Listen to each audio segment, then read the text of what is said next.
Good afternoon. I'm sitting here with Leo Lefebvre. Leo, thank you for accepting to meet with us. And let's skip to our first question. Could you speak to us about your journey in education? Okay, I will start. Firstly, it's a pleasure for me to be here with you, Nicole. Let me start with my upbringing. I was born and raised in the West End of Sudbury. Attended St. Albert Catholic School, elementary school, and then went on to, and I was fortunate, attend Collège du Sacré-Cœur, Sacred Heart College in Sudbury, which is a school run by Jesuits. Jesuits are renowned for having much success in educating young people, and the less young as well. It's not just instruction, it's education with its full meaning. So I attended Sacred Heart College for several years because it was under the auspices of Laval University, and they had courses ranging from grade 9 to the end of the university. So I attended Élément Latin, which was a grade 9, and then did not do a grade 10, went out to grade 11, which in méthode, and then you had the versification and belles lettres, philo, rhétorique, philo 1, philo 2. So by the time I obtained my bachelor's degree, it had now become the responsibility of Laurentian University. So my BA was from Laurentian here in Sudbury. From then, it was my decision to go to the Ontario College of Education for 1 year to become a teacher. I had much facility in the languages, but I was well versed as well in math and sciences. I was fortunate to be able to succeed well in all of those courses. So I decided perhaps the best option for me was to attend the Ontario College of Education and become a teacher, a secondary school teacher, by the way. So I did attend the college for 1 year. And during that year, around the month of March, I was called upon to replace a teacher at Richmond Hill who was away from her classes because of a car accident. So they pulled me from classes and I taught 2 weeks there. So that gave me some experience other than the weeks that I had at Lawrence Park Collegiate on the one hand, Forest Hill Collegiate, which was quite an experience, very, how would I put it? People who are pushed hard by their parents to really move ahead in their studies. When I took a history class in that school, the teacher had a list of books that had to be read by the students, and we're at the end of November, and all of the students had read all the books. So that was something, Forest Hill Collegiate. So once I'd completed the College of Education, then it was my move to find a position, a job in Ontario. And those years, in 1963 actually, we went to the Park Plaza, and they called it the cattle auction. They had thousands of positions advertised in the Globe and Mail. And teachers and prospective teachers would go to the Park Plaza and meet with principals and superintendents from all boards and looking for positions. And this is where I met Bill Roman, who became my first principal because he offered me a position at Garson Falconbridge Secondary School in Sudbury. In Garson, actually, which is now part of Greater Sudbury. At Garson Falconbridge, I taught for 3 years, taught French, Francais, and Latin. And the students I had in Latin class were very special because it was an option, and the students were able to perform quite well. We had, in the third year I was at Garson, 2 provincial examinations in the grade 13 French, and that particular year there was grade 12 Latin that was considered to have final examinations from the province.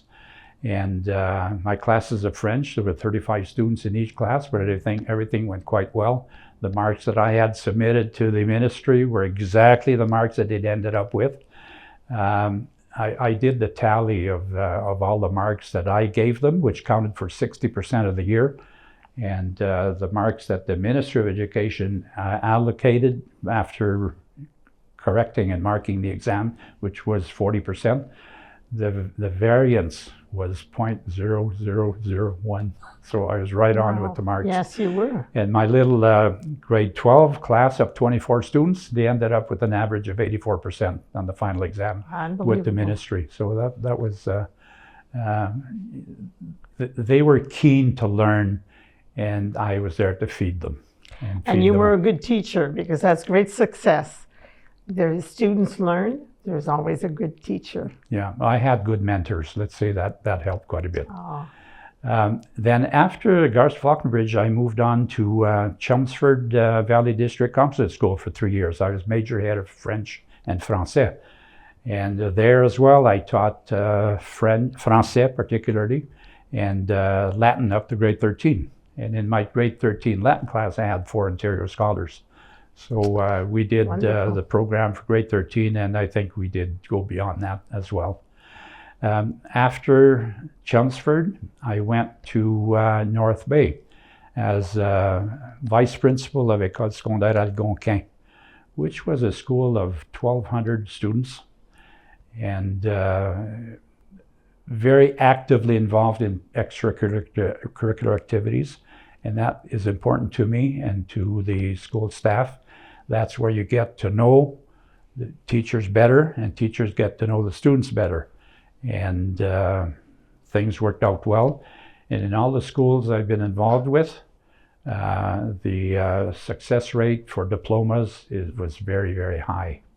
And I must say to you that even though the diploma rate was very high, the courses that we taught were demanding. They were not what we call bird courses, not at all. When I left Algonquin, I came back to Sudbury actually as vice principal of École Secondaire Franco-Jeunesse. Mm-hmm. And there the staff had a staff of about 52, and there were about 750 students. And things worked out very well. I had a good staff and good people there, working hard, very demanding. We had extracurricular activity programs that were plentiful, worked out well. As I said, if a boy wants to come to school because he wants to play hockey, let him come. Once he's at school, we'll take care of him. If this girl wants to come to school because her boyfriend attends the school, let her come in. We'll take care of her once she gets in. And things worked out very well. We had high success rates at Franco Jeunesse as well. Now, in 1984, there was the possibility of some school closures because of enrollment and shifts in population. And as soon as I heard that, I had to make a choice, because I was the last one in. Yes. Because coming from North Bay, so my seniority in Sudbury was extremely low. Uh-huh. And what I did is I applied for a position as education officer at the Ministry of Education and didn't obtain it. I was principal of the principal's course during the summer for Francophone teachers. So that kept me quite busy all summer. And in the fall of that year, I applied and obtained a position as superintendent of French immersion with Sudbury Board of Education. A highly successful program. I was there for 3.5 years. We developed programs. I was able to obtain a board decision that the principals of the schools where we offered immersion had to have a working knowledge of French. So that was one of the components that I pushed quite hard for and was able to obtain it. Then from being superintendent of French immersion with the Board of Education, I went on to superintendent of French language schools with the separate school board in Sudbury. And I worked there for 6 years as a superintendent, and the last 4 years as director of education of the separate school board, and Director of Education 1998, the year that I retired as Director of Education of le Conseil scolaire catholique du district de Nouvelle-Ontario. Could you tell us a little bit more about your credo, your passion, your principles? Education has always been a passion for me. I personally, when I studied, whether it be elementary, secondary, or university level, I was always very at ease with learning new concepts and learning new techniques and gathering more knowledge. And I said, you know, maybe this is what I should do when I decide to enter into a career, is help others as well to learn and to be able to grow as well. The spiritual component of the human being, to me, is extremely important. I've been fortunate to have parents who have had parents who had values which made us grow and develop fully. Being a Catholic was very special. The spiritual component of one's being helps you to gain inner peace, and it provides you with the energy that is required to work well and to fulfill your mission. Not accepting the minimum, but always going beyond the call of duty. It's to me, it's part of life. Leo, can you speak to me, or to us, because everybody that's listening, the rewards and the passion that you lived through all of those experiences? Along the way, and you know, when you do volunteer work, like now I'm retired, it's my 27th year of retirement. I've been heavily involved in volunteer work, and I've said before, you don't do volunteer work to get recognized. No. You do it because it's part of you, and it's one way of saying thank you to all those who have helped you along. And to me, that is very important. I did receive in 2015 the Cross of Honor from Pope Francis. And that was because of my loyalty to the church and my involvement in the community. So that was a recognition that was given to me. The Richelieu Club is one club that I'm a member of the Richelieu, and it's a strong component of my life. I've been with them 47 years now, and we do all kinds of good things for kids, for the youth, for the children. In the last 7 years, I think we've raised and given over $100,000 a year, so that's very helpful to the community. The Horace Villot Award was given to me by all of the Club Richelieus of the milieu, and that's for the promotion of the francophonie and as well the engagement in the community. I obtained in 2017 the Community Builders Awards from the Northern Life, who organized that for City of Sudbury, because of involvement in education, for excellence in education. I spent 8 years on the boards of Maison McCullough Hospice, which is the Sudbury Hospice. Yes. I've been president, chaired most of the committees. The people that work there are absolutely fabulous, incredible. Their compassion. What strikes me the most is the high respect they have for the dignity of the individual. Incredible. And they're called angels. And very often you talk to people who've been there, who've been through the process of end of life, and they call the workers their angels. What advice would you give to the younger generation? The younger, be respectful with others at all times. Have compassion for other people. Be open to new learning, because the job that you will get will probably not be the job you'll have for your whole life. You might have 3, 4, 5 careers during your life.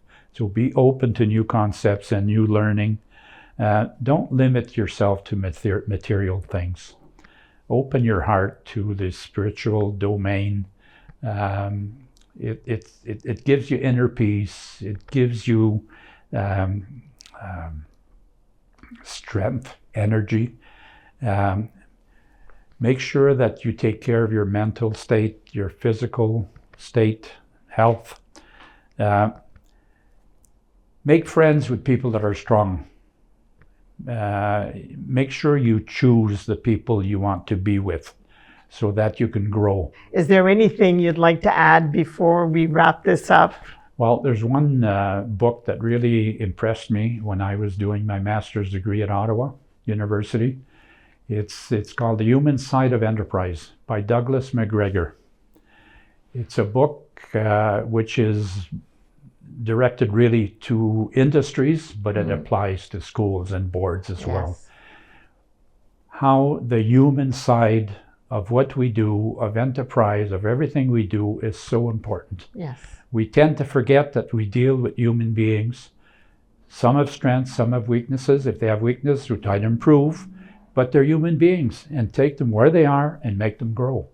And it's so important to thank them and to show them that they're appreciated, and that goes a long way. So to me, that when you work with people, make sure that you recognize their strengths and that they're so important and they're assets to the school. Thank you, Leo, for meeting with us today. Words of wisdom, much appreciated. It's been my pleasure, Nicole. I was happy to be here.